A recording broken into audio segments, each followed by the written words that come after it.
Well, I knew I was going to have to make this video sooner or later, but I didn't think it was going to have to be this soon. As many of you know, Cartoon Network is in the process of rebooting Ben 10, and with every promo image or minor bit of information that surfaces, some of you are acting like it's the end of the world. So I figured it's time I stepped in and gave my word on the matter so that maybe you guys could...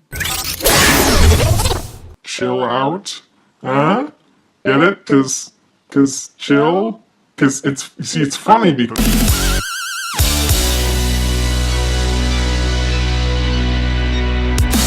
Now, let's start off with some confirmed facts about the reboot.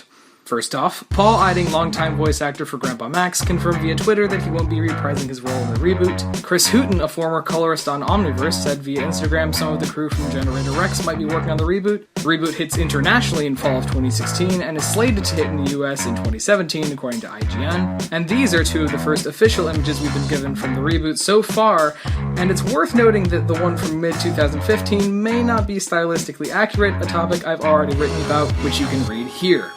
And now for the big one. We've got Man of Action helming the reboot, which sort of sets this one apart from all the other ones, considering the original series actually wasn't fully helmed by them, but rather they were more development consultants with a limited amount of creative control as to where the show went overall. Basically, they controlled the concept and its rights and gave the series a general arc to follow, and Cartoon Network consulted them as their team created it. And as time went on, their already somewhat indirect involvement in the show became, well, more indirect. And keep in mind, that's not a bad thing. They've approved of a lot of what came after the original series and have kept in mind what our rather vocal fan base have and haven't liked. In short, the reboot is unique because the people behind the original concept are in the driver's seat this time, and they're perceptive towards fans. Speaking of fans, another thing some of you have been up in arms about is the reboot's target audience, and this is probably the part of the situation that ticks me off the most. From one short statement by Cartoon Network chief content creator Rob Sorcher in an IGN article, quote, "We decided it was time to introduce Ben 10 to a new generation of kids. You've taken it and blown its few implications out of the water." To keep this part short, I got an ask about this on Tumblr saying, quote, "The media said the Ben 10 reboot is made for a new generation of fans, which means they'll exaggerate character personalities, dumb down the humor,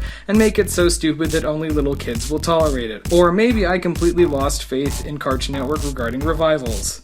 What even? All you guys are doing is just projecting your own exaggerated views of what the new generation is like onto the Ben 10 reboot based on other reboots that have nothing more to do with the Ben 10 reboot than the fact that they're airing on the same network. If you prefer to have that bleak an outlook on today's children and consumers, that's on you. I, however, prefer not to make huge assumptions about the reboot or its potential fans, especially this early on. But maybe that's just me.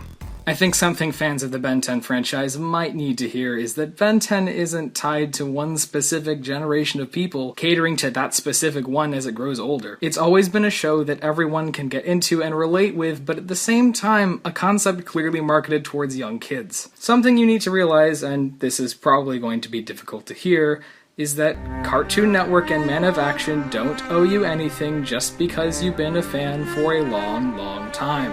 You don't control Ben 10, they do. It's their idea, and we're along for the ride. My point being, if you haven't seen the show and have no real confirmation of what it's actually like, you don't get to call it utter garbage yet. Yeah, there's no incredibly strong guarantee the reboot's gonna be absolute gold. I'm not naive enough to believe all shows that Cartoon Network or Man of Action produce are without sin. All I'm saying is that maybe, just maybe, you guys are getting a little too worked up about this. And if I'm completely and totally wrong about all of this by the time the review comes out, you're more than welcome to come tell me I'm wrong, but I'm just trying to be optimistic here. At this point, there are new developments on what's happening with the reboot almost weekly, and like I said before, we have until fall of this year or God knows when of next year to make informed decisions on how we feel about the reboot. Take your time, take a breath, drink some water, go outside and just calm down for a second. Just please be patient with this process. Thanks for listening. This is sort of my first video, and I'm planning on setting up a channel for my animated stuff and maybe more Ben 10 PSAs in the future, but I don't really know because I've never done YouTube stuff before, so it's kinda up in the air at this point. Feel free to like, comment, and subscribe for more of, whatever this is gonna be in the future. See ya.